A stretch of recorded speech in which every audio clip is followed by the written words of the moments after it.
I feel privileged to extend a warm welcome to Dr. Shantanu Abhyankar sir, Dr. Suhasini madam, Dr. Kiran madam, seniors and my dear friends. Living life of purpose and doing something remarkable is truly legendary. Dr. Mrs. Chitale madam was one such legend who left behind an unforgettable impression and legacy for all of us. We Team SOGS 23-24 take immense pleasure to be pioneers for late Dr. Mrs. Manjari Chitale oration. It is a small gesture, a token of appreciation and gratitude towards our beloved Chitale madam. She truly had the capacity to transform vision into reality. Now, before moving towards our program, let us seek the blessings of Lord Almighty. I request Dr. Supriya Jadhav to present the Saraswati Vandan. Ya kundentu tushara haradagala, ya shubhra vastravrata, ya veena varadanda manditakara, ya shveta padmasana, ya brahmanchuta shankara प्रभुतेभिः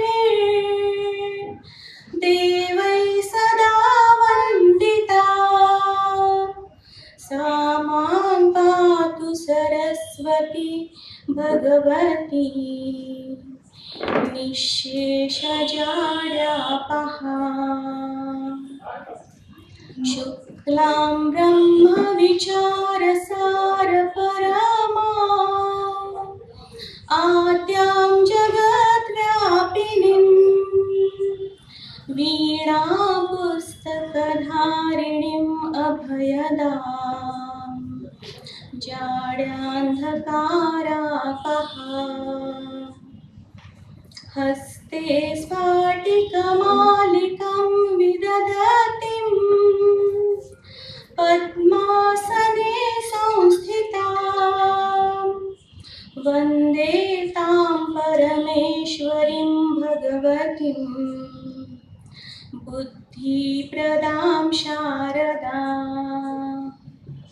Thank you.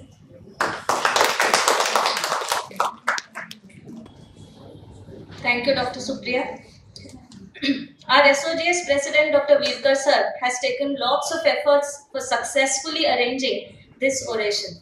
He was particular about every minutest details and wanted it to happen as Madam Chitale would have thought it to.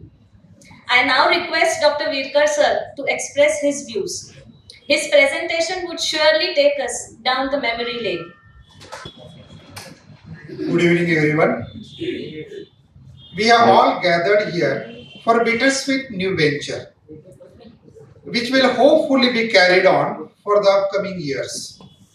A tribute to a great teacher, but an even greater human, Dr. Mrs. Chitale madam. To narrate and relive all our memories with madam would be an impossible task. But I would still like to give an humble attempt in doing so with a small life sketch of hers.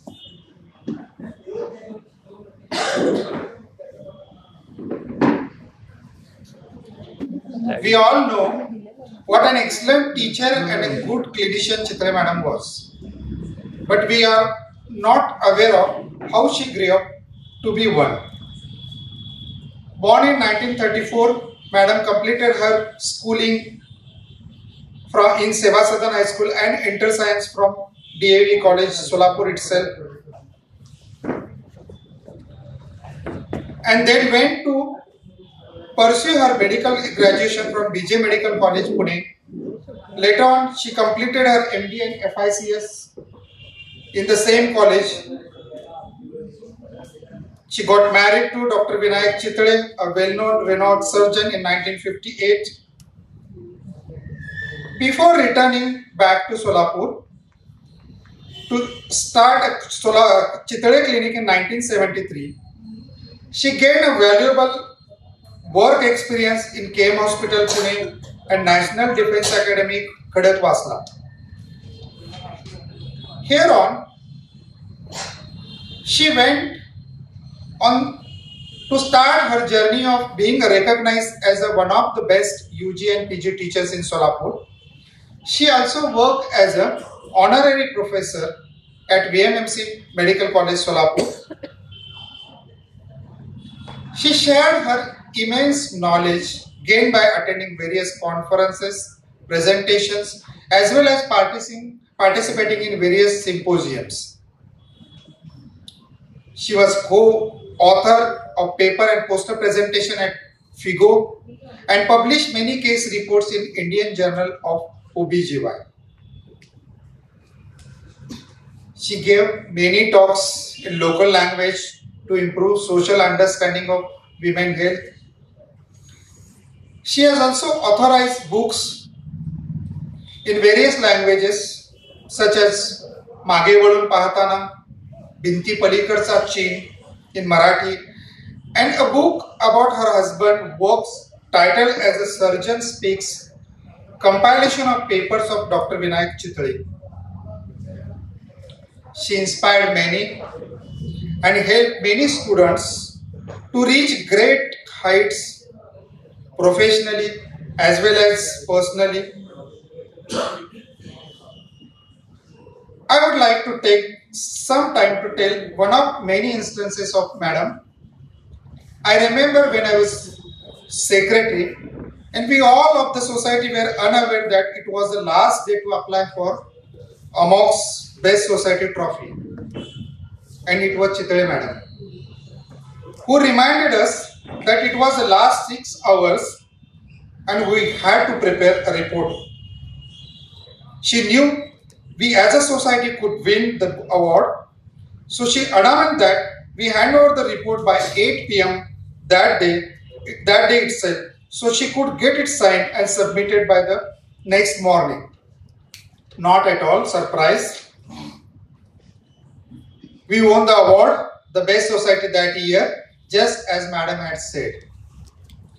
Talking about our society, Madam also has wonderful history with us, being one of the founder, member, and vice president of Solapur OBGY Society. She was very particular about record keeping, accounts, and time management.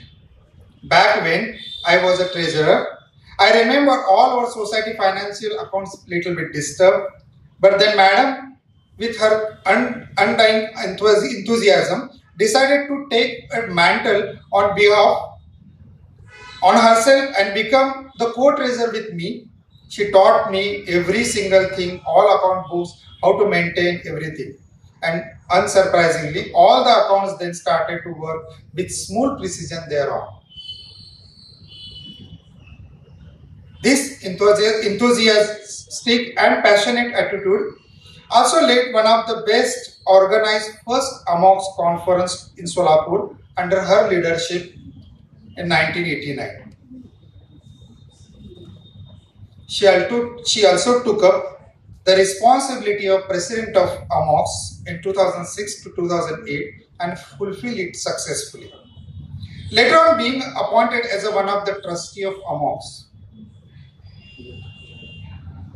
AMOX has now given her their respects for Madam by renaming their award for the Best Society as a Dr. M.V. Best Society Award. Her great teaching and clinical career was also recognized with the Lifetime Achievement Award by AMOX. In spite of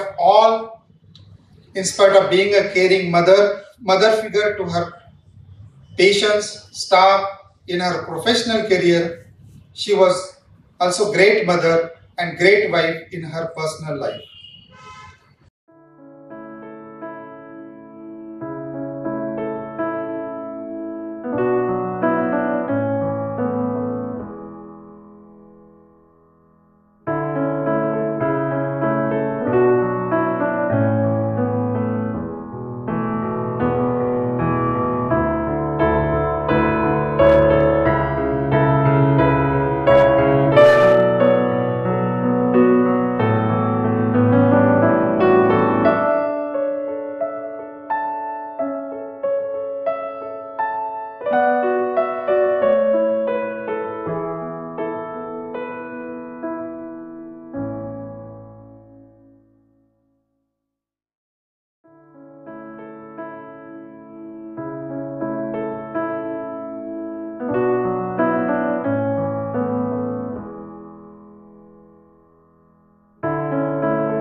I'm glad we are gathered here for remembering such a great and precious day.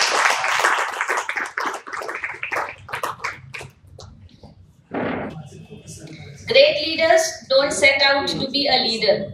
They set out to make a difference. It's never about the role. It's always about the goal. Chittal Madam was one such leader who has inspired and guided so many of us. She was founder vice president of SOGS. She had very good organizing capacity, which many of us has experienced mainly during first AMOX conference, which was held at Solapur. I now call upon Dr. Bahubali Doshi sir, who has very closely witnessed the glorious journey of Chittal Madam. I would request him to share his memories about Madam. नमस्कार.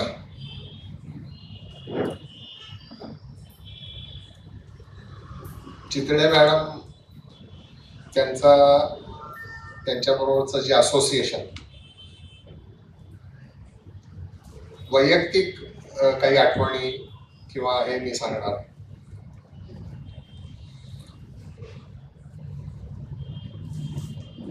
आईचं हृदय, एखादं संतांचं मन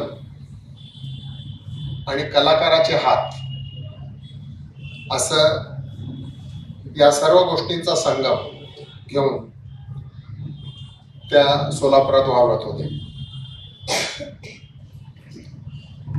doctor Chitale या अतिशय बहुआयामी, प्रसंगी वादळी व्यक्तिमत्वाच्या पत्नी म्हणून ते वादळ त्यांनी पदरात घेऊन एवढी वर्ष सोलापूरच्या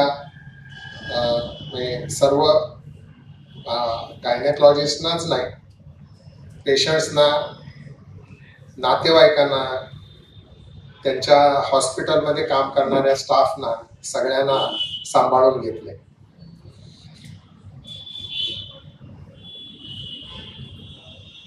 त्या एवढ्या मोठ्या झाल्या की एखाद्या विद्यापीठाच्या कुलगुरू सुद्धा त्या शोभल्या असत्या, किंबहुना त्या एक विद्यापीठ म्हणूनच सोलापूरमध्ये जगल्या. 81 साली मी सोलापूरमध्ये प्रॅक्टिस सुरू केली आणि सुरुवातीला थोडंसं अंतर असायचं, कारण आता मॅडम एवढ्या सिनियर, आम्ही one of the most junior member म्हणून मी जॉईन झालो. 85 साली आम्ही पहिल्यांदा, मला वाटतं अहमदाबादला आम्ही एका कॉन्फरन्सला गेलो आणि खरी ओळख जी वाढायला सुरुवात झाली ती आम्ही नाशिकच्या दुसऱ्या अमॉक्सला जेव्हा गेलो. मला अजूनही आठवतंय, किरण आणि सुहास आम्हाला स्टेशनवर सी ऑफ करायला आलो, ती सर आणि सुहास, आणि मॅडम आमच्या बरोबर साध्या नॉन AC 3 टायर मधून नाशिकला आल्या. डॉक्टर अजित गांधी पण आमच्या बरोबर होता, अजित कुलकर्णी, बलदवा, आम्ही हे सगळे. ऑक्टोबर महिना, असं वाटलं नाही की त्या म्हणजे एवढ्या सिनियर असूनही आमच्याशी, म्हणजे त्या अशा आमच्या लेवलला येऊन आमच्याशी वागायच्या. आम्हाला खूप आश्चर्य वाटायचं. नाशिकची कॉन्फरन्स झाली आणि मॅनेजिंग कमिटी मीटिंग होती, आम्ही सगळे तिथं गेलो आणि असं ठरलं की पुढची कॉन्फरन्स अमॉक्सची सोलापूरला घ्यायची.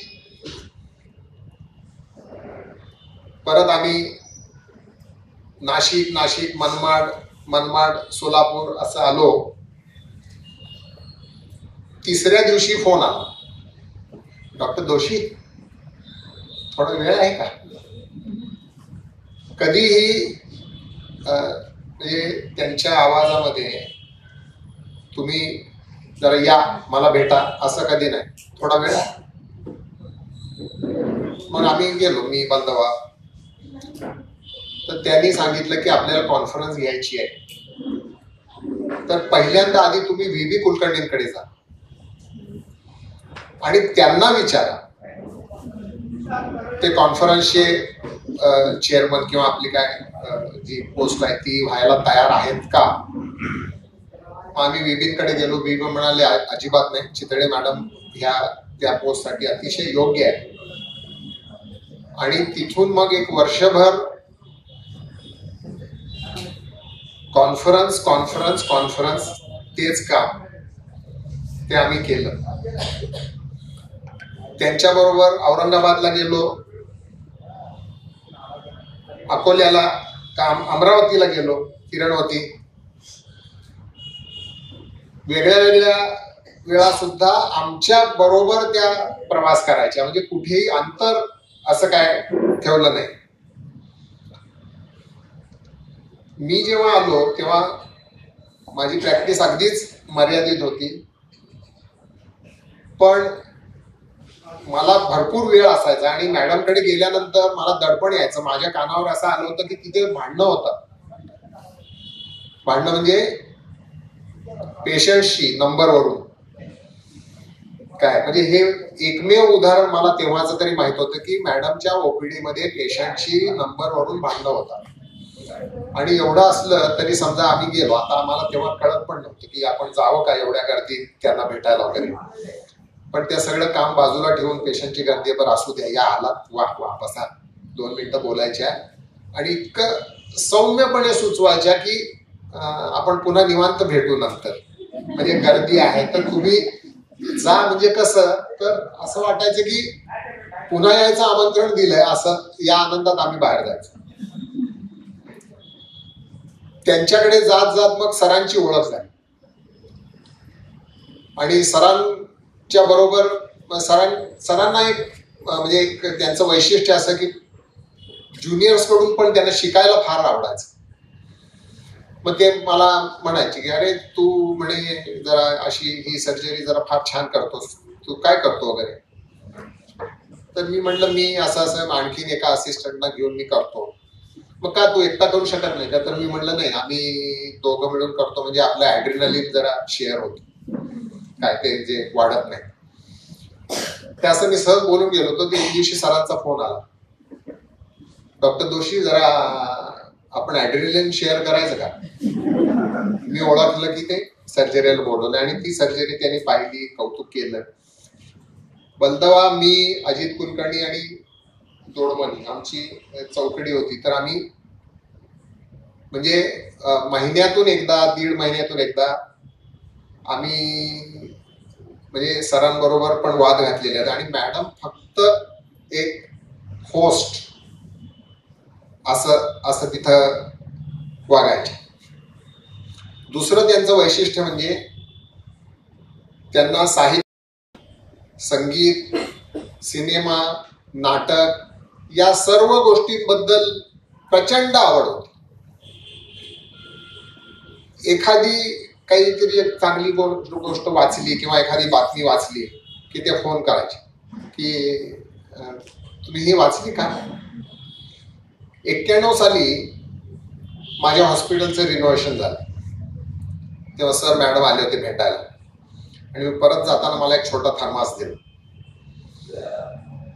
तर त्या म्हणाल्या आता तुमच्या ब्रेकमध्ये ना हा तुम्हाला उपयोगी पडेल काय. मी मनातल्या मनात म्हटलं मॅडम मग जास्त थर्मास द्या मला, कारण मला ब्रेक असतो काय. म्हणजे मला काय म्हणजे एवढा काय मी बिझी नाही की हा थर्मास मला पुरेल काय. अशा छोट्या छोट्या गोष्टींमध्ये आयुष्य कसं जगावं काय. आणि प्रॅक्टिस, त्याच्यातला व्यवहार हा भाग तर होताच, पण अनेक गोष्टी त्यांच्या सानिध्यात राहून मी म्हणजे मी स्वतः आणि आम्ही सगळेच म्हणजे मी जेव्हा मी म्हणतो तेव्हा मी बलदवा, मी, अजित, दोडमानी आम्ही असं म्हणजे सगळ्यांना मी गृहीत धरतोय. मंजिरी म्हणजे तुळस. त्यांच्या आईवडिलांनी काय विचार करून ते नाव ठेवलं मला माहित नाही, पण ही चितळ्यांच्या अंगणातली जी मंजिरी जी होती काय, तर ते तुळशी वृंदावनच होतं.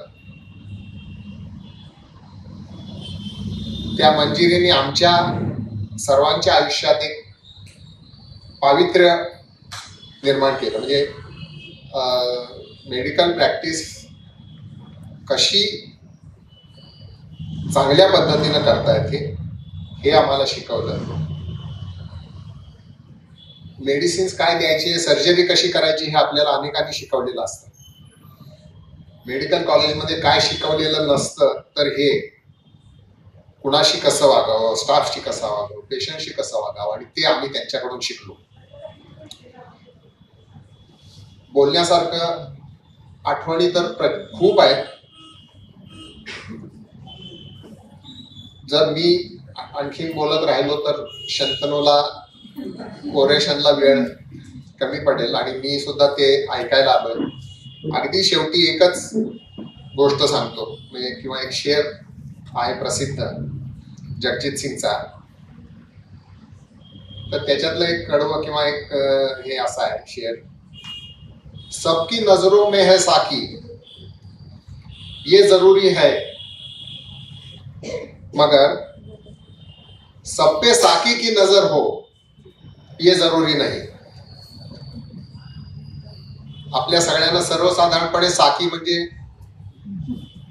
दारू पाजणारा किंवा पाजणारी, तसं नाहीये. साकी म्हणजे परमेश्वर. परमेश्वराला पण साकी म्हणतात.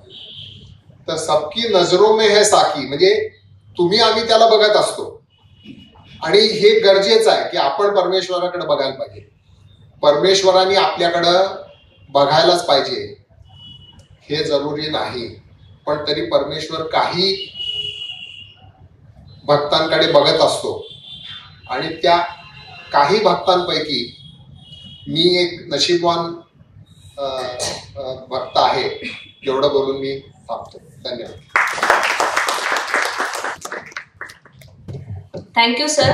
आज तुम्ही मॅडमच्या व्यक्तिमत्वाचे नवीन पैलू आमच्या समोर उलगडले. Thanks a lot. I request doctor Virkar sir to felicitate Doshi sir.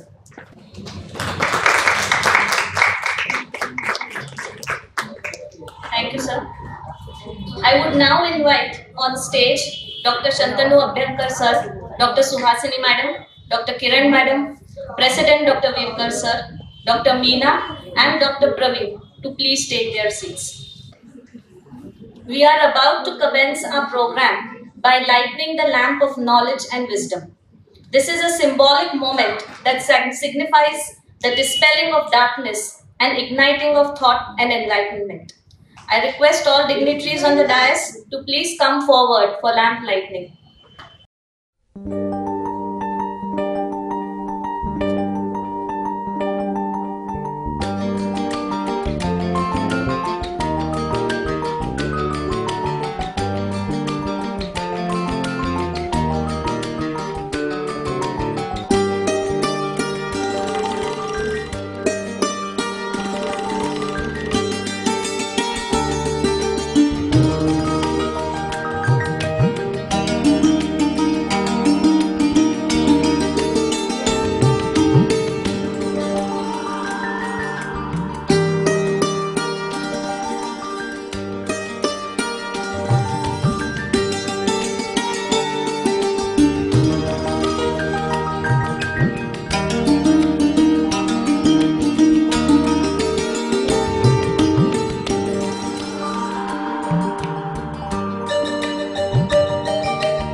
I now request Dr. Suhasini Saha madam to say a few words.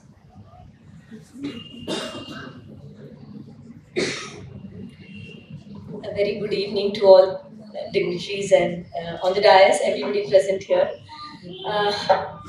Today, something that we thought of about 18 months ago has come into reality, and I really want to thank sincerely Dr. Virkar and his team for starting this oration. I left us all on 2nd of March 2022, and in about 3-4 months, we started talking to the office bearers of the Solapur Obstetric and Gynec Society about starting an oration in her name. Somehow it took a little long, but now that it has started, I'm sure this will continue every year, not hopefully, but definitely continue every year. For the first 5 years, definitely, and then we will, as it has been agreed, we will definitely relook at it, and it will continue, because that's the only way I feel her work and Dr. Manjiri Chittade as a person will be known to everybody. Dr. Virkar had expressed very beautifully her life sketch. Dr. Bahubali Doshi has given such wonderful memories about her that there is nothing much that I can talk about, nothing much left for me to talk about today. But I, as her daughter, she was always my role model. Typically, children at a young age, when they are asked, who's your role model, they definitely talk about their mother and father. But it wasn't that for me. She actually was a role model for many, for all the beautiful qualities she had. She was a great clinician, a wonderful human being. She took the staff and all her colleagues together in whatever she was doing. She was a great mother to us. I mean, she didn't give us 24 hours, but she was there for us whenever we needed her. She gave us quality time.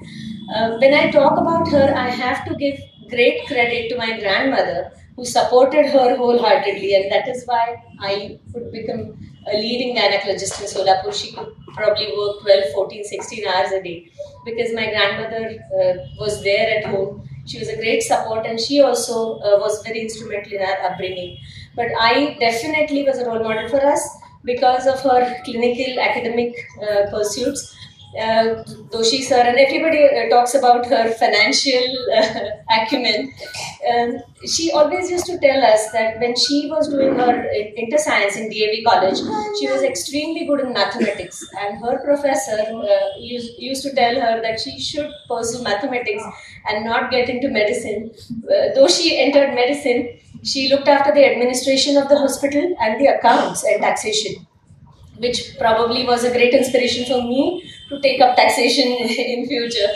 So that acumen she never left. She had a great acumen for accounting, for taxation, and of course a great human being that she was. She was a great person, and I think starting an oration in her name is the best way we all can remember her work. The younger generation will also get to know her and remember her work. And I'm sure Kiran also will agree with me that she, not just a mother-in-law, I never say in law, those relations are in love. And I'm sure she was a mother-in-law for Kiran. And she also learned a lot from I, just as everybody else in her company did. And we all will continue to learn from her, even if she's not there, through her, whatever she has, through the path that she has led, and through this oration. Thank you so much. Thank you, Mani. I request Virkar sir to please felicitate Dr. Suhasini Shah madam and Dr. Kiran madam.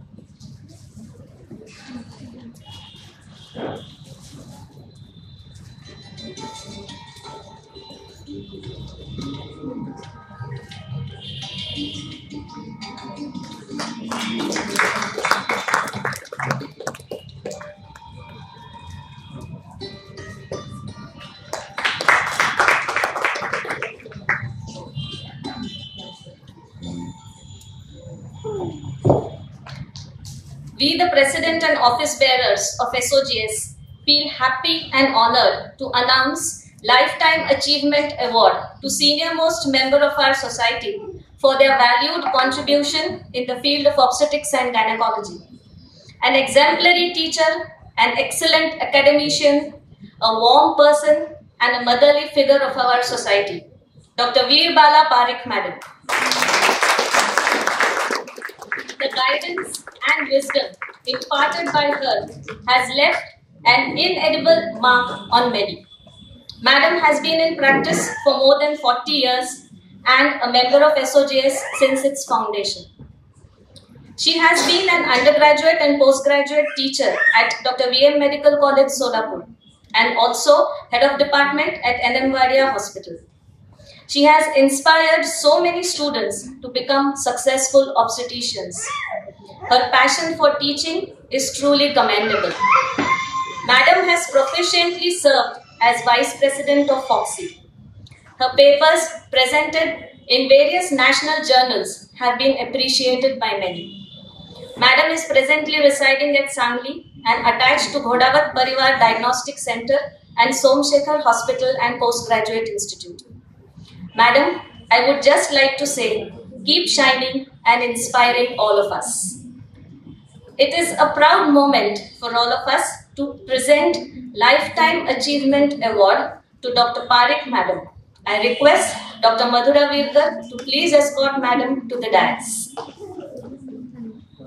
I request Dr. Shantanu Abhyankar Sir, Suhasini Madam, Kiran Madam and Virkar Sir to present the award to Parikh Madam.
The President, the office bearers, and the members of Executive Committee of Solapur OBGY Society are pleased and announced to present the Lifetime Achievement Award 2024 to Dr. Veerbala Nagindas Parikh on Saturday, 3rd of February 2024.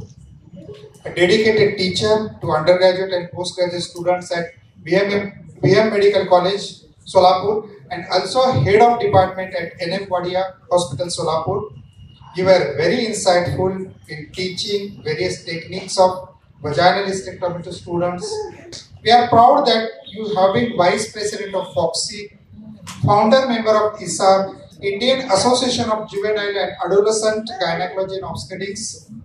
By setting an example, you inspired many members to take up various academic courses in various organizations. During your tenure at IMS Solapur, SOGS and FOXI, your tireless efforts and unwavering determination has paved a way for all of us. We value your passion for sharing knowledge and experience. We consider it our privilege to present to you today Lifetime Achievement Award 2024 for your valued contribution to SOGS.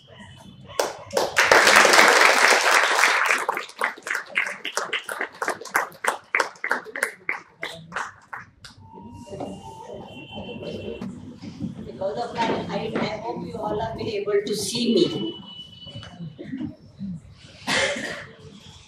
President Dr. Virkar, Secretaries Dr. Meena Gundotikar, Dr. Ketki Joshi, members of the Managing Committee and members of the Solapur Society. I am very much indebted to our Solapur Society for felicitating me with this prestigious award. I joined the Dr. V.M. Medical College and N.M. Wadia Hospital on 1st September 1967. I came here with the idea to complete the requirement of the teaching experience so that I could become a professor or I could become a head of the department. Already that time I was working as a lecturer at St. G.S. Medical College and KEM Hospital. It was a matter of just 2 years, but I continued to stay here as my patients accepted me and also the good health of my colleague from both Dr. V.M. Medical College and by the N.M. Wadia Hospital. I remained attached to the medical college till the medical college was taken over by the government. Later on, I continued to work at N.M. Wadia Hospital. This helped me to become a recognized teacher at the university, at the College of Physician Surgeon, and at the National Board. It has been a wonderful journey of life, starting with zero, coming from other city and settling down in Solapur for more than 40 years. I have come across people from all the fraternity, but I would say that ours here is the best one. When I came, I was a member of Mumbai Obstetric Gynec Society. After the Solapur OBGYN Society was formed and got the recognition from the FOGSI, I switched over from Mumbai Obstetric Gynec Society to the Solapur Obstetric Gynec Society. Later, I remained as a representative of Solapur OBGYN Society to the FOGSI for many years. Our society and all the members of our society helped me so that I could become a vice president of FOGSI. And this gave me a platform, a national wise platform. And this also helped me to accept or become a founder member of many other societies, as already been mentioned by Dr. Virkar. That is the Indian Society of Assisted Reproductive Technology, the Indian Society of Sterility Fertility, Indian Society of Association of Gynecological Endoscopy, and Indian Society of Juvenile Obstetric and Gynecology, etc.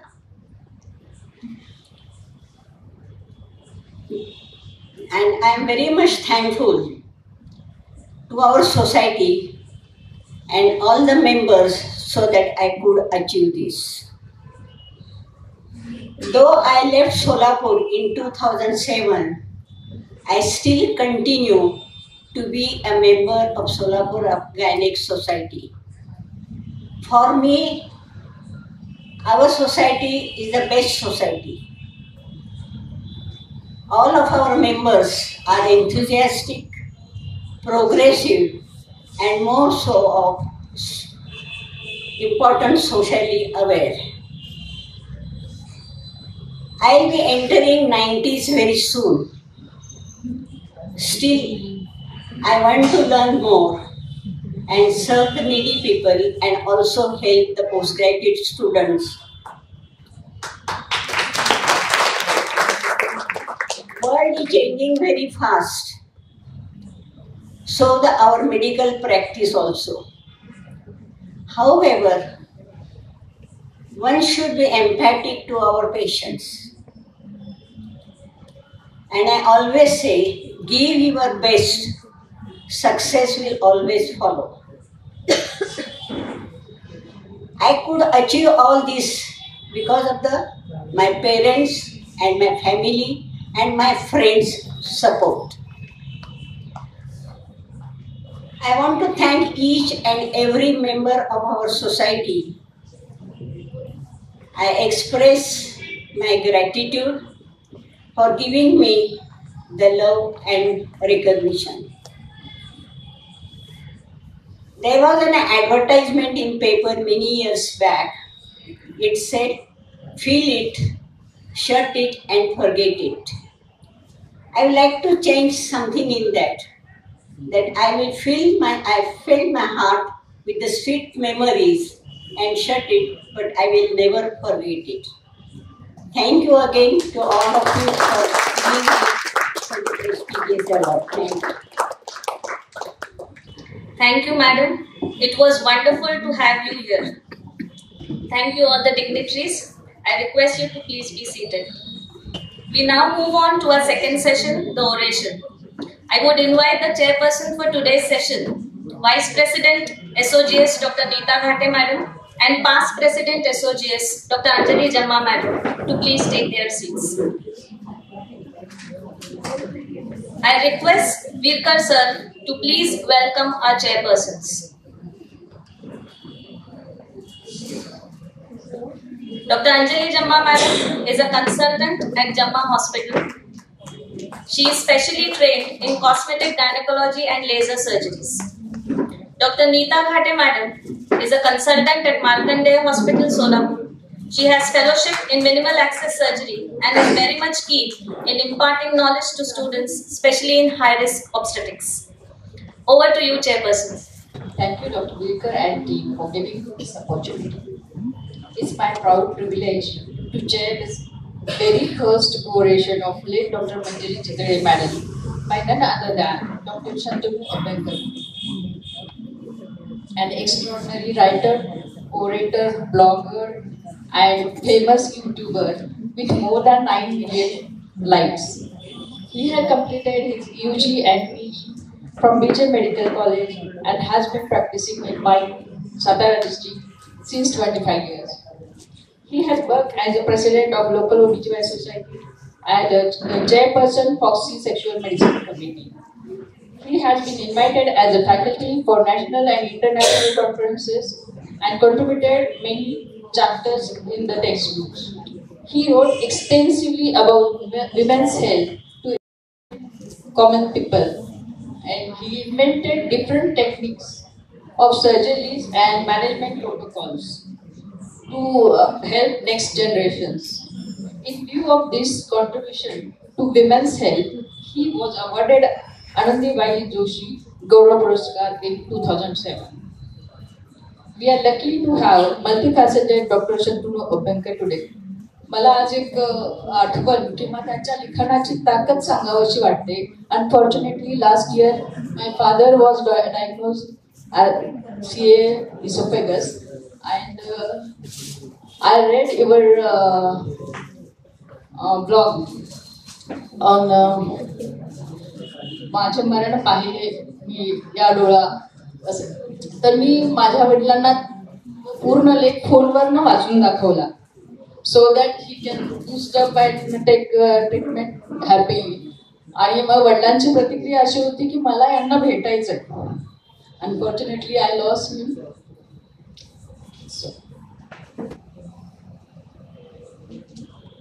Shantanu अभ्यंकरांबद्दल मातृभाषेत बोलणं जास्त योग्य ठरेल असं मला वाटतं. तर त्याची सुरुवात मी करते. शतेषु जायते शूरः सहस्रेषु च पंडिता वक्ता दश सहस्रेषु दाता भवति वाक्ता. हे एक सुभाषित आहे. या सुभाषितात दुर्मिळ असा दाता आहे. तो दाता म्हणजे चितळे मॅडम आणि त्यांचं कुटुंबीय, आणि दुर्मिळ असा वक्ता आहे ते म्हणजे शंतनू अभ्यंकर. आजचा हा कार्यक्रम आपण चितळे मॅडमच्या स्मृतीत सादर करत आहोत. सुहासिनी मॅडमनी खूप एफर्ट्स घेतले आणि ह्या OBGYN टीमला खूप उत्साह आणि प्रोत्साहन दिल्यामुळं आणि वीरकरच्या सतत एफर्ट्समुळे आणि त्यांच्या टीममुळे आज आपण हा कार्यक्रम सादर करत आहोत. डॉक्टर अभ्यंकर हे नावाजलेलं व्यक्तिमत्व आहे. त्यांचा स्त्रीरोग व प्रसूतीशास्त्राचा अभ्यास दांडगा आहे. स्त्रियांचे प्रश्न समाजासमोर आणण्याचे भान त्यांनी जपलं आहे. प्रत्येक आजार लपवायचा किंवा अंगावर काढायचा असं बाई माणसाचं आयुष्य. पण या अभ्यंकर सरांनी त्यातील बारकावे सर्वसामान्य समाजासमोर मराठी मातृभाषेत आणले. त्याची पुस्तक रूपाने माहिती प्रकाशित केली आणि सर्व लोकांना ज्या गोष्टीचा संकोच वाटतो अशा गोष्टी त्यांना शास्त्रीय दृष्ट्या दाखवून दिल्या. त्यातली काही प्रकाशित केलेली पुस्तकं म्हणजे पाळी मिळी गुपचिडी, संभोग का सुखाचा, तुझं आरोग्य तू ओळख आणि बरंच काही. त्यांच्या लेखनाची वैशिष्ट्ये म्हणजे शास्त्रीय आधार आणि माहिती आणि मध्ये विनोद बुद्धी सुद्धा, हे सर्व एकत्र. त्यामुळं पुस्तकं कंटाळवाणी वाटत नाही. त्यांची पुस्तकं मी वाचलेली आहेत. एखाद्या कापडावर कशिदा काढावा असं सुंदर लेखन आहे त्यांचं. त्यांनी काही वर्षापूर्वी फुफ्फुसाचा जेव्हा त्यांना आजार झाला तेव्हा दिवाळी अंकात माझे मरण म्या डोळा पाहिले हा विलक्षण वास्तववादी पण करुण असा लेख होता. तो लेख पाहताना आणि वाचताना सर्व चाहत्यांचे डोळे भरून आले. सर्वजण गहीवरून गेले. पण डॉक्टरांनी त्याच्यावर सुद्धा मात केलेली आहे. डॉक्टरांचा लेख वाचून मला आनंद पिक्चरमधलं राजेश खन्नाचं वाक्य आठवतं, बाबू मोशाय, जिंदगी बडी होनी चाहिए, लंबी नाही. हे असं तंतोतंत त्यांना लागू पडतं. त्यांचं नितळ जगणं आणि समंजस व्यक्तिमत्व आणि आजारावर मात करण्याचं धैर्य आपल्या सर्वांच्या मनाला स्पर्शून जातं. त्यांचा शंतनू उवाच हा ब्लॉग अतिशय फेमस आहे आणि त्यांचे बरेच फॉलोअर्स आणि लायकर्स आहेत. आज आपण प्रत्यक्षच शंतनू उवाच अनुभवणार. Over to you sir, please.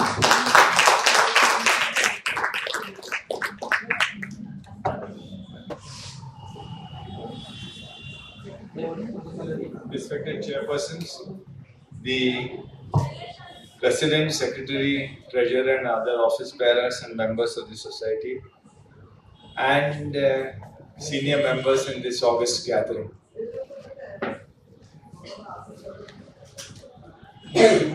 You don't know how overbearing a feeling it can be when a small-time practitioner is endowed with such a great honor as to be the first person to be endowed the Dr. Manjari Chitale oration in a city like Solapur. Over and above that, when I was trying to come to grips with the situation, I was asked to felicitate none other than Parikh Madam, which was even more of a shock to me. And then both the chairpersons, they were very eloquent in their talk and gave a long introduction and some reputation that I have to live up to. Unfortunately, the topic of this evening does not suit my native tongue. I would have liked to speak in Marathi, of course, but then it would have taken me another month's preparation. And to be intelligible as well as eloquent in Marathi on a purely medical topic is really difficult, very, very difficult. And to be speaking in front of this audience is even more difficult because I am very sure that if I start speaking in Marathi, all of you would prick up your ears and then would be aiming at me, trying to find out where I go wrong and where I use an English term. So rather than take this challenge, I would better speak in English. This lecture is a homage to Dr.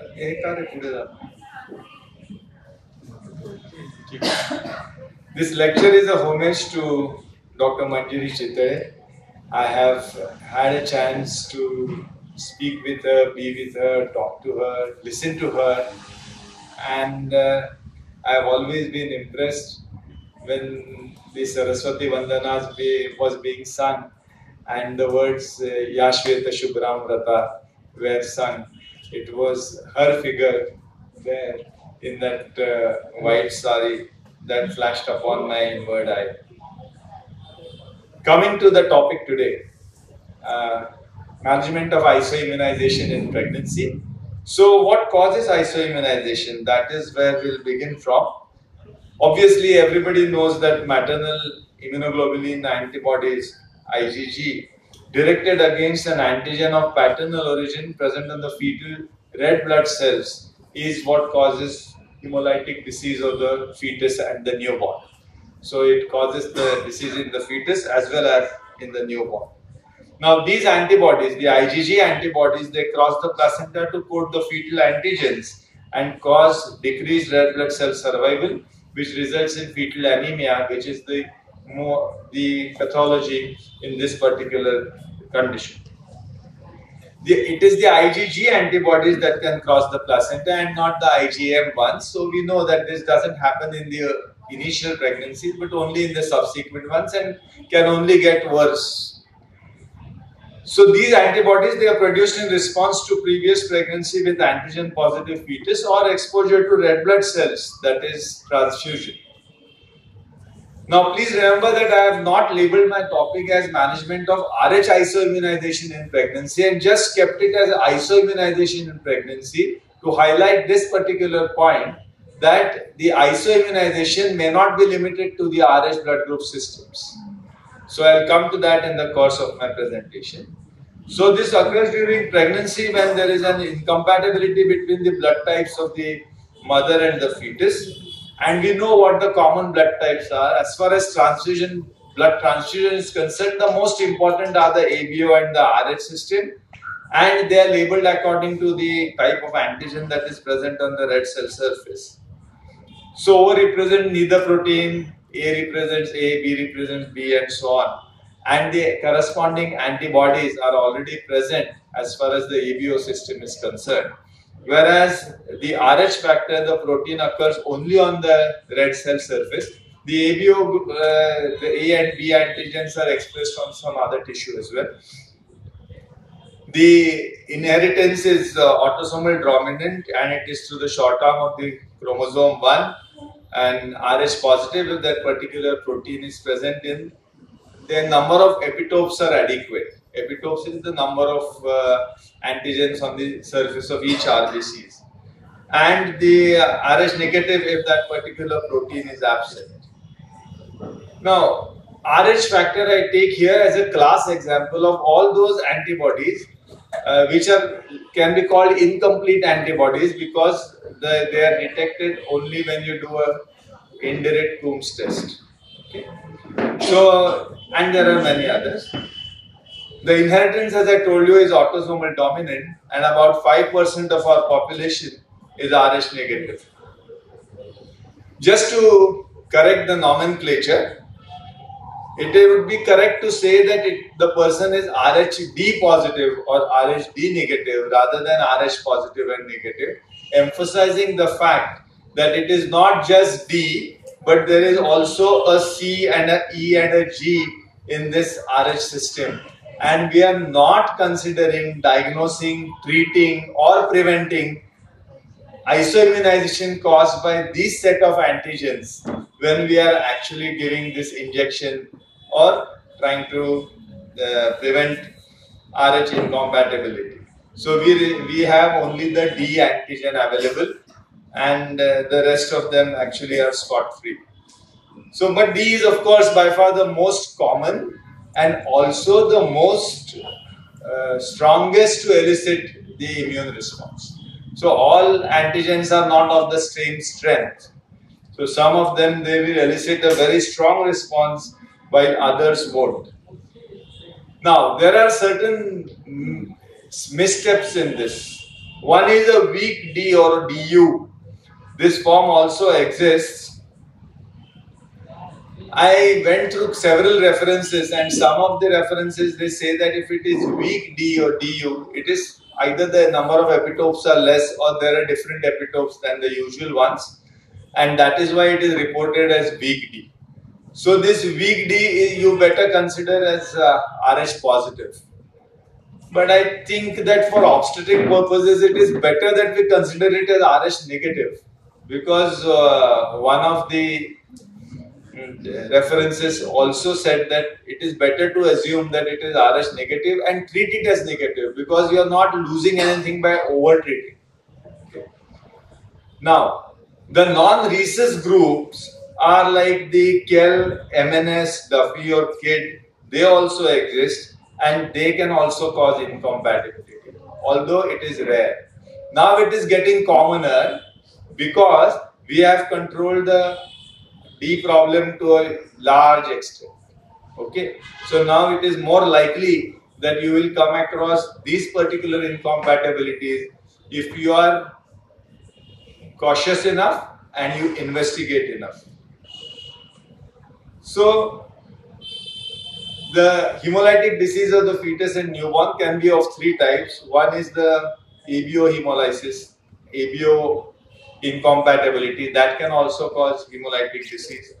The RH is pretty well known, and the other types. Okay, so here is the ABO incompatibility where the mother is O positive or whatever, RH positive or negative, and the fetus is A or B or AB.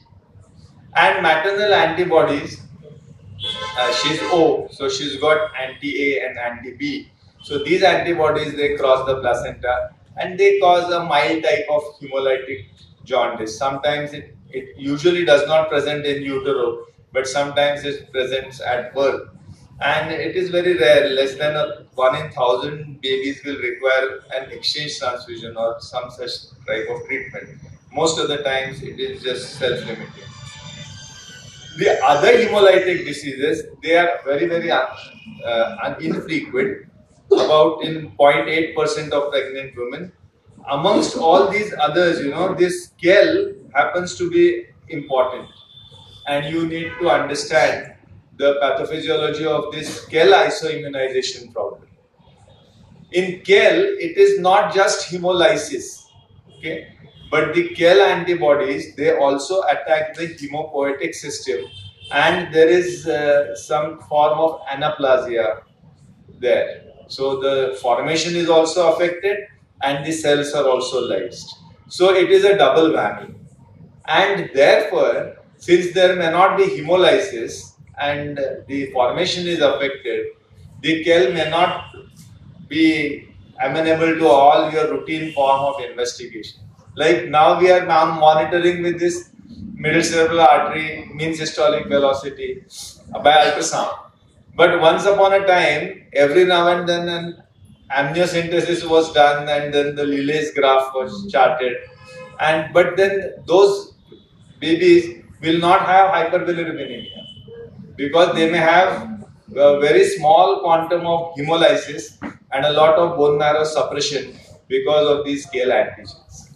So that we have to remember. And Kell is the second most form of severe HDFN amongst all these other types. The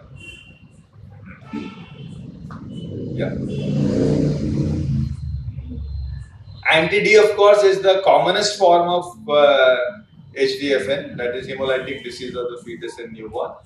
Anti-C is the third most common, the small c. Okay, anti-C is the third most common, and the others, anti-E, anti-small e, anti-capital E, they are all rarer still.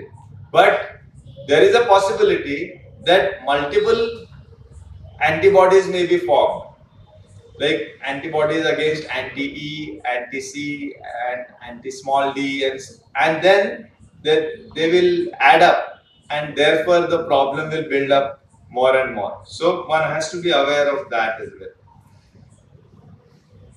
What is the pathophysiology? The RHD antigen, it is exclusive to the RBCs. It is expressed very early in life, right from 28th to 30th day of gestation. and many cells pass between maternal and fetal circulation in more deliveries, but generally it does not activate the immune response in everyone.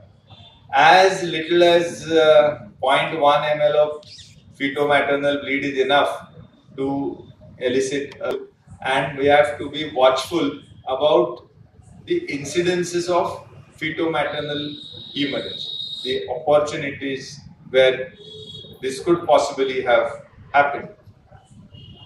The Rh antigen, as I said, elicits the most aggressive response, and the B lymphocytes once thought that this is the antibody that you have to generate. They are clone very rapidly on recognizing the foreign RBC antigen once they have been mentored like that.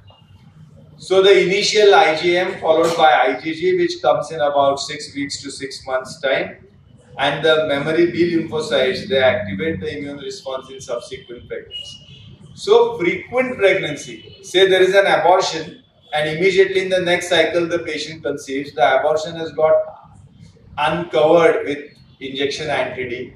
So this particular woman is like experiencing a second pregnancy, and the sensitization could have happened, and we may not be very attentive to that. So we have to be closely taking a good history in such patients.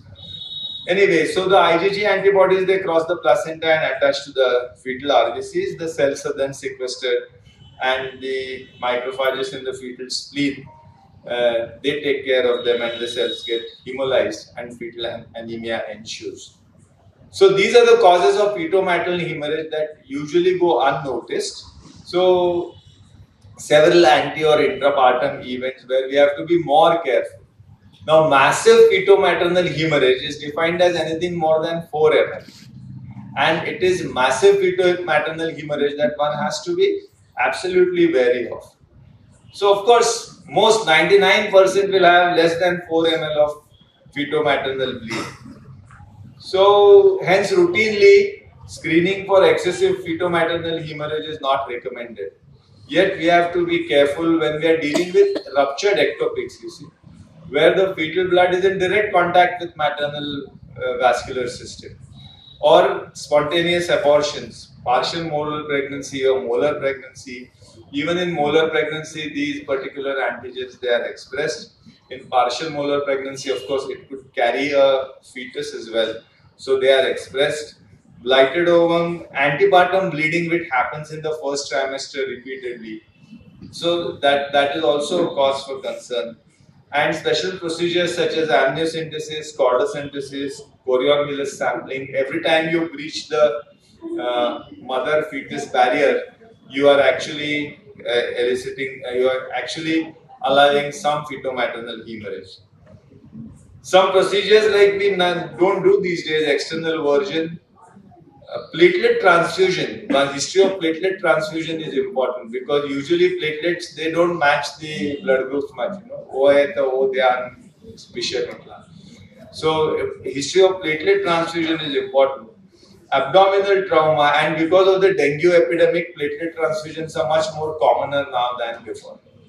Abdominal trauma, multifetal deliveries in prior gestations, IUD stillbirth and macerated stillbirths. They all are real culprits. Instrumental vaginal deliveries. And even during LSCS, when adequate precautions are not taken, when the fetal blood spills into the peritoneal cavity or in the uterine cavity, that is again an opportunity for feto-maternal transfer of cells. And manual removal of placenta for whatever reason that you need to do. Now, these are situations wherein massive feto-maternal hemorrhage could have happened. Now, whether there has been feto-maternal hemorrhage will be known by doing the Rosette test, and the quantum of feto-maternal hemorrhage will be known by doing the Clyburn-Betke test. But let me tell you, despite 25 years of hard efforts, the pathologist nearest to me never does the Clyburn-Betke test. I don't know what is the situation in Solapur, whether it is available or not. So, in all references to Clyburn-Betke, they remain theoretical. No, and I feel very sad about this. Actually, that is something that each one of us patient, RH negative patients will require.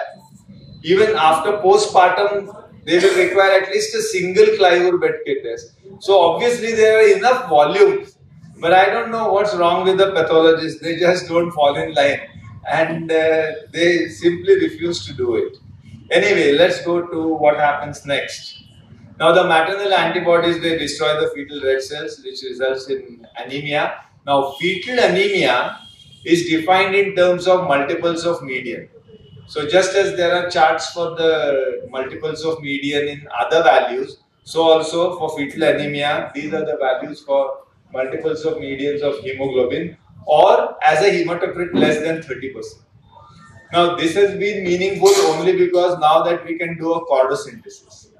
Okay, since we are able to take a fetal blood sample, these definitions, they now matter and they have become meaningful. Now, baby responds to hemolysis by trying to make more blood cells faster. And the bone marrow and the liver and the spleen, they are all roped into the business of forming blood. And this results in organomegaly, hepatosplenomegaly. And the new red cells they are released prematurely. So the reticulocyte count rises. And these premature RBCs, they are not as efficient as the mature ones. So despite all the effort, the baby can't help itself. Now, as the red blood cells, they break down, bilirubin is formed, and we know that most of it is taken care by the mother's liver through the placenta, but some of it lingers on into the baby. And it is very important to keep an eye on this child. Once the baby is delivered, we take samples for bilirubin, direct Coombs test, blood group, etc., etc. But then actually you have to come back and look at the baby every 2 hours. Because this neonatal jaundice, it will develop rapidly in some patients. If you go for the rounds the next morning, you will find that the baby is as yellow as turmeric. So we have to be very vigilant and understand that this particular hemolytic jaundice can rise very rapidly. In utero also, these babies, they become sick in a very short time. The rate of fall of hemoglobin is somewhere around 3 grams per week. When severe hemolytic disease of the newborn of the fetus is happening, it is 3 grams per week. So if the baby has a hemoglobin of around 20, in about 2 weeks, it would have fallen to almost by 6 to 14, and then again to 11, which is very rapid. So this bilirubin, it builds up in the blood, but fortunately the placenta takes care, and the baby's systems are spared of hyperbilirubinemia. Now, severe anemia with enlargement in liver and spleen, this happens, and the hemopoietic tissue in the liver, it proliferates, and the liver itself cannot work well. Okay, the liver itself cannot work well, and there is no tissue left for the other functions of liver that ought to go on. So finally hydrop sets in, and this occurs because the baby's organs, they are unable to handle the anemia, and the heart begins to fail, and large amounts of fluid builds up in the baby's system. And any baby who's developed hydrops is almost about to die. It is moribund. Okay. Hydrops also happens because of other mechanisms. One, I told you that there is no liver tissue left. It is all hemopoietic tissue, and there is no liver function. So there is hypobilirubinemia, and also there is severe endothelial injury due to iron overload. Because of so much of hemolysis, the mother has taken care of the bilirubin part of it, but the heme part is still there in the baby, and this causes severe endothelial injury, which causes leaking, and this leads to hydrops again. So the clinical presentation can be from mild jaundice and anemia to hydrops fetalis in utero with all cavities full of fluid. And the chief risk, of course, is the anemia. Risk during labor and parturition, that is delivery, they include asphyxia and splenic rupture. And there are a whole list of postnatal problems ranging from asphyxia, pulmonary hypertension, pallor, edema, anemia, respiratory distress, coagulopathy, jaundice, kernicterus, which is the classical effect of hemolytic disease of the newborn. Now, this is because results from the high levels of indirect bilirubin that will be circulating in the baby, and once you cut the cord, they are not taken care of by the placenta, and that is why I told you that one has to check for bilirubin levels at least every 4 hours in the initial time, say for 24 hours or so. And the kernicterus will occur at lower levels of bilirubin in presence of acidosis. So in a distressed baby, in presence of hypoalbuminemia, which is already there, prematurity, and with certain drugs such as sulfonamides. But all said and done, this tragedy is preventable if we know what to do, when to do it, how to do it, what to expect, and what's new, what's the latest. So these are the latest things that we have. Anti-D I wouldn't call latest, but then still, the recombinant anti-D is certainly something that is newer. So we have the anti-D. We have the indirect Coombs test, which I'm sorry to say is an underused test. And then we have the ultrasound, peak systolic velocity of the middle cerebral artery. We have tests to check for paternal zygosity. This again is an underused modality which we should be advising almost to every patient, at least offering it as an option. I know that costs are very high. I come from a place which is even poorer than this city. But then still, paternal zygosity testing is now available. So since it is autosomal dominant, if it is capital D, that is the father is homozygous, all the children necessarily are Rh positive as long as he sired them. And if it is husband is heterozygous, then 50% of the children will be Rh positive, 50% will be Rh negative. But then we must explain to the patient that 50% doesn't mean that now if you have an Rh positive baby, the next child will be Rh negative. It is not that. It is a statistical chance that we are talking about. Anyway, so zygosity testing is available.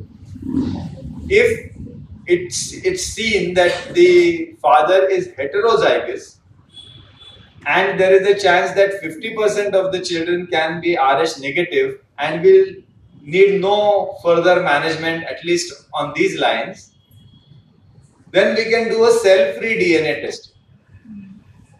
We can do the maternal cell-free DNA testing and we can know the fetal D type, the Rh type of the fetus beforehand. And this is almost 100% sensitive. I have put it down as 100% sensitive, but it is not. I went through some recent references and they say that it is around 90-95% sensitivity. Now, since you are doing the cell-free DNA testing, one can also test for fetal KL and the small c genotype, that also can be looked for. Now, what is the cell-free DNA? The placental microparticles, they are shed in fetal circulation all the time. And around 11% of the DNA is from the fetal cell-free DNA in the first trimester. Then the quantum rises, okay, in the second and the third trimester. And the best thing is that immediately postpartum, it falls rapidly. So that baby's cell-free DNA will no longer linger in the maternal circulation, which is so good for us. So every time we can test, okay, and we'll get the DNA of that particular baby, not the previous one. So there are no mix-ups. That is an important thing to know. Then we have the Clyhur-Betke test to quantify the feto-maternal bleed. I'll leave it at that. Then there are techniques such as plasmapheresis, IVIG, again like the Clyhur-Betke test. we just read them up in textbooks and answer in our exams and then never practically use them. Direct measure of anti-D levels is also possible in some laboratories. Now, the risk of postpartum immunization, it increases with the amount of fetal-maternal hemorrhage, and a secondary immune response can be stimulated by as little as 0.05 ml of Rh positive cells. Okay, that is the secondary response, which is going to be more vigorous, more avenging and stronger. Okay, and with ABO compatible pregnancies, the risk is around 16%. With ABO incompatibility, it actually gives you some protection because the ABO incompatible cells, they are taken away from the system very rapidly by the ABO's antigen antibody reaction. So the risk reduces with ABO incompatibility. I would sincerely request that all the mothers who are booked with you, you are doing a blood group, please, regardless of the blood group, do an indirect Coombs test. I am doing this for the past 10 years and I get ICT positive women every now and then. So because of the other blood group systems which we haven't investigated for, there can be antibodies against these antibodies formed through these other blood group systems which can affect the baby and can lead to hemolytic disease of the fetus and newborn. So all mothers, you will go through any textbook, you will find that it is blood group and ICT, indirect Coombs test. That is the standard recommendation in all textbooks. Go back home and open your Williams textbook of obstetrics and you will find it there. We are not tuned to it because we were never doing it as postgraduate students. And that is why we believe that whatever we were doing was adequate and correct. So whatever was doing was correct but not adequate. So you should add this ICT test in your list. Okay. Now this is to be done once in the first trimester, and if it is negative, repeat at around 24 weeks when the woman is going to come to receive her antenatal anti-D. Okay, when this Rh negative woman is going to come to receive her antenatal anti-D. If she is Rh positive, regardless of that, again repeat at around 24-28 weeks. Because unless you repeat it, you will not know if it is increased or what is the status. So you just have to keep on checking again, like GDM. We are screening all patients for GDM twice, thrice during pregnancies. So similarly, patients should also be screened for incomplete antibodies twice or even thrice during pregnancy. Now, if the report comes out to be positive, ICT positive, you have to individualize the case and take a history and follow up like you would do in an Rh patient. If it is negative, you just have to repeat it. Now, if it is positive in an Rh positive woman, now this is something that you are not prepared for. It is positive in an Rh positive woman. You know that there is some antibody present, but you do not know the blood group against which it is directed. So you send that particular sample to the lab again, and they have an 11 reagent panel, 11 cell panel, and they know the exact blood group, like all those different blood groups of each particular vial, cells in each particular vial. And then they'll be able to tell you by certain tests at what particular blood group is this antibody directed against. So I have patients who have antibodies against the M blood group, capital M. And I have also seen a patient with the KEL antibodies. She was Rh negative, her husband was Rh negative, and she used to lose babies one after the other to eye drops. And then she was referred to me for some reason, and then we investigated and we found that she was having these hydropic babies because of the KEL blood group. Her husband was KEL positive and she was KEL negative. So that is the importance of following up these patients and doing an indirect Coombs test regardless of the mother's Rh status. So ICT is not just for Rh negative women. So anyway, so you know what blood group it is. Then you review the case, go to the history of transfusions, history of babies with some hemolysis or something, recent history of anti-D. After giving anti-D, if you do an indirect Coombs test, the test will be reported as positive. It can remain positive for many weeks, but don't worry, the titers will be very low, 1:2, 1:4, that's about all. And whenever you get an ICT positive, I believe that the next step, right thing to do is to ask for the titers. Ideally, it is the lab who should do the titers and give you the report in terms of titers. So if it is positive, you ask the pathologist that what is the titer, because everything depends on that, hence after. Now, if it is ICT positive, you test the father's blood group, the ICT titers. Now 1 in 16 is the cutoff according to AIDS. Okay, 1 in 32 in some textbooks. But then they always say that local laboratories should be consulted for these cutoffs. And the local laboratories, I believe, they consult the local gynecologists. So let us stick at 1:16. Now, if the indirect Coombs test titers are 1:16 or more, they are significant, and one can plan an umbilical blood sampling at 20 and 24 weeks again. So umbilical cord blood sampling will clear many things. One thing is that you will know the baby's blood group. Secondly, you will be able to check whether the baby is anemic. Of course, there are other modalities such as ultrasound. So you got to make a use of both these particular technologies, the indirect Coombs test and the ultrasound.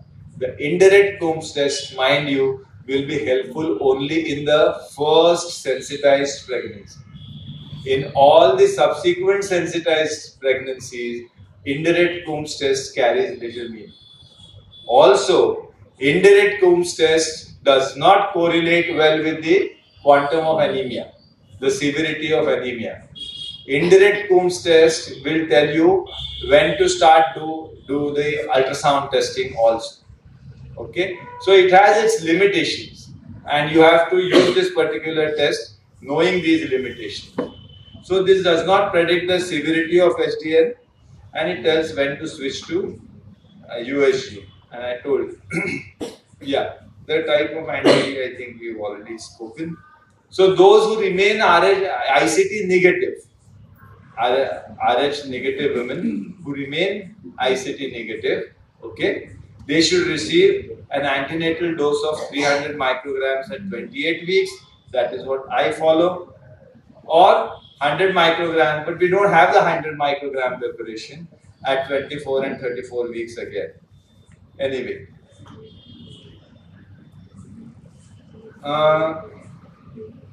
By giving this particular dose, you are reducing the chances of isoimmunization, and this helps. That is what the Cochrane review says.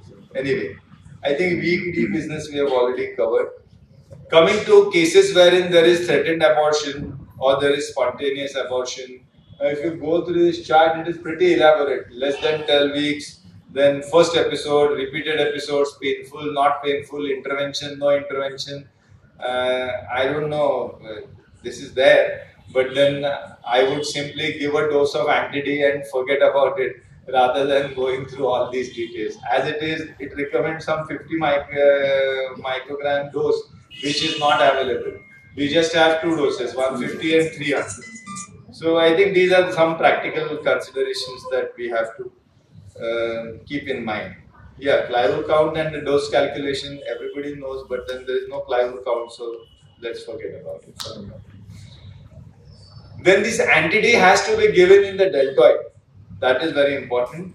and has to be given when the postpartum dose has to be given as early as possible within 72 hours. But if you miss it, you can give it even up to 7 to 10 days. Some references say it's okay to give till 21 days, and then there is one which says 28 is also okay.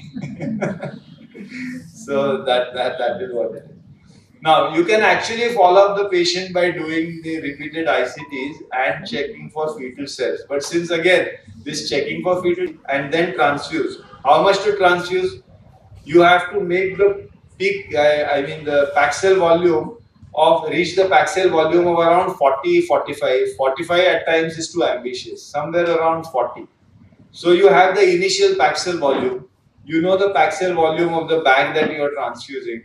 You know the baby's weight, and depending on this, there is a formula according to which you can calculate and do the intrauterine transfusion.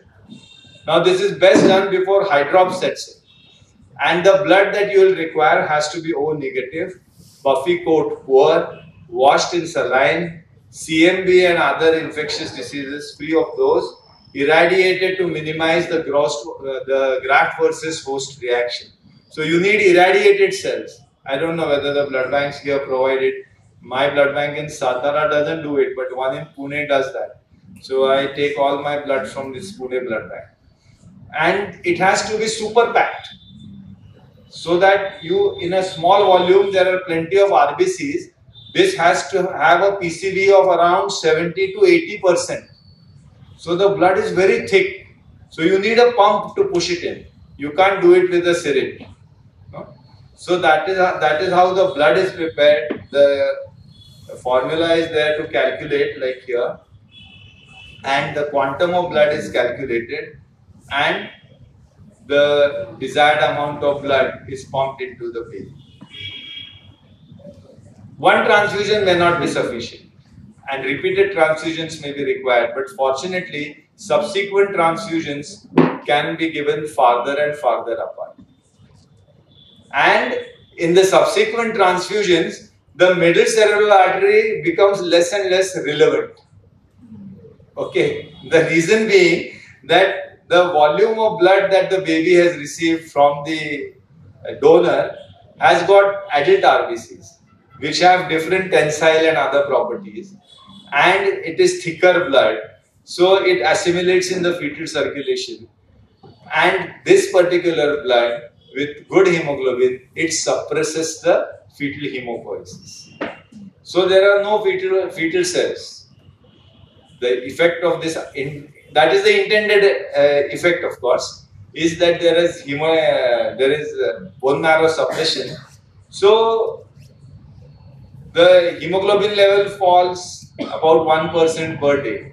The next transfusion you plan accordingly, and the subsequent ones you just have to use your clinical acumen and all these investigations which you know that become more and more inaccurate. But fortunately the transfusions are needed further and further apart. Okay? Yeah. But then intrauterine transfusions, it shows dramatic effect. Look at this. The peak systolic velocity of the middle cerebral artery here is 69. And immediate post-transfusion, we have taken the value, it is 42. Okay, so, and look at the size of the vessel. Can you appreciate? The vessel is wider there and it becomes narrower here. Okay, so that is another change that you will see. We have done about 7 cases, and in those 7 pregnancies, we have done 9 intrauterine transfusions and been able to salvage 5 babies. One was a neonatal death. I would say that it was a socio-economic death rather than anything to do with hemolytic disease of the fetus. Because the family, like I told you, they just finished with all the resources they had. And then we've had one intrauterine death as well. Anyway, in hydrops fetalis, when you are replacing the volume, you have to target again at around 40% PCV. But then you have to correct only 25% to begin with. And then again, correct the rest in a subsequent sitting. So that is how it goes, and it's quite troublesome and stressful to the family as well as to the physician. I think there are no specific points about the delivery as such. Pull on till as long as possible. 37 weeks was the best. I forced to deliver before 32 weeks. Antenatal steroids, Maxelf and things should be ready, should have been given. At birth, blood group, hemoglobin, PCV, bilirubin and a direct Coombs test is run on the baby. The NICU is informed and exchange transfusion and top-up transfusions can be required. The babies, most of the time they receive erythropoietin so that the bone marrow starts functioning again, to stimulate the bone marrow. It was in 1818 that the first blood transfusion was done by James Blundell for a patient of PPH. And in 1900 that Karl Landsteiner discovered blood groups, the ABO system at that. Sodium citrate, which is the container in which we take all these blood samples, that was invented only in 1914.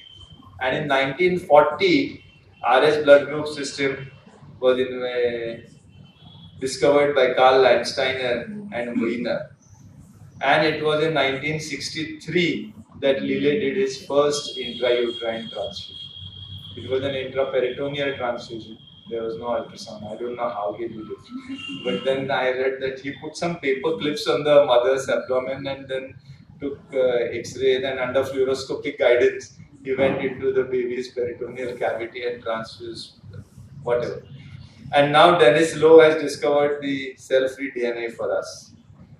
So to conclude, my take-home requests rather than messages would be that please carry out indirect Coombs test for all your antenatal patients. Do not forget the antenatal dose of anti-D at around 28 weeks in all your RH negative pregnancies who are ICT negative. Glyvur-Betke test, please speak to your pathologist, fight with him or her and see to it that it is available. And so that we are able to give the correct dose and assess the feto-maternal bleed, quantify the feto-maternal bleed. And of course, we can boast in front of our colleagues from other cities that, oh, you are not doing it. Kamal hai, hum to karto.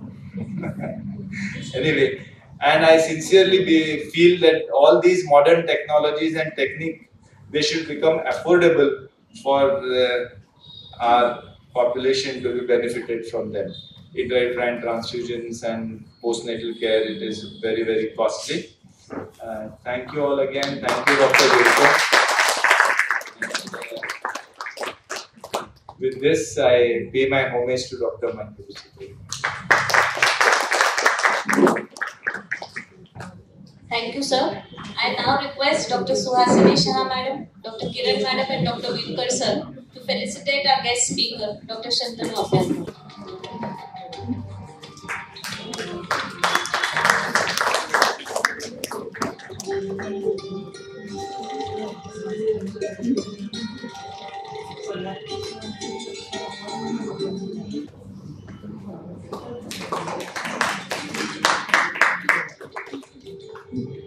The Solapur Obstetrics and Gynecological Society, late Dr. Mrs. Manjiri Chitra Oration, we are happy to present this award to Dr. Shantanu Abhyankar for his outstanding contribution in the field of obstetrics and gynec on Saturday, 3rd of February 2024.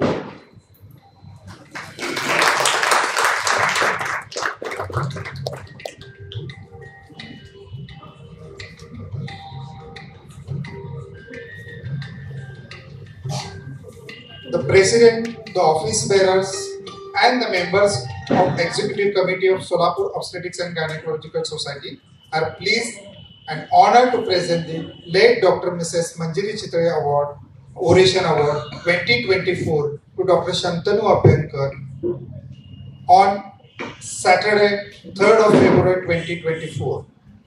An astute clinician, an exemplary writer, and a torchbearer of spreading awareness about women's health and sexual medicine. You were very instrumental in forming National Committee of Sexual Medicine in FOXI. Your recipient of Dr. Anandibai Gaurav Puraskar for contribution to women's health. You have contributed immensely to tackle anxieties of adolescent boys and girls by starting successful YouTube channel and also by writing blogs. Though belonging to rural place like Vai, you have overcome all the difficulties of rural practice by your skill and innovations. You have proved your mettle both socially as well as academically. In appreciation of your achievement in the field of obstetrics and gynecology, it is our proud privilege to present to you today the prestigious late Dr. Mrs. Manjiri Chitre Oration Award 2024 for your excellent and educative lecture on management of isoimmunization in pregnancy.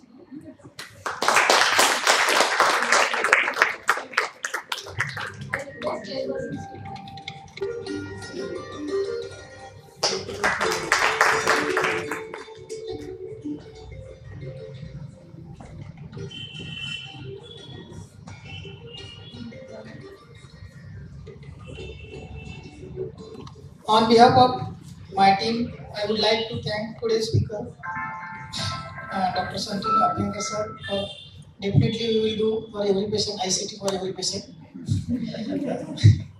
Thank you Bahubali Doshi sir for kind words. Thank you Dr. Parekh madam for accepting awards. Thank you Jamma madam and Dr. Gate madam for chairing the session. And last but not least, Dr. Suhasini Shah madam and Dr. Kiran Chitre madam for sparing time for us. And thank you SOGS member for attending this oration in large number.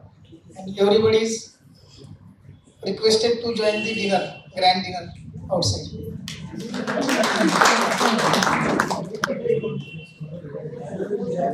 I request everybody to join for group photo.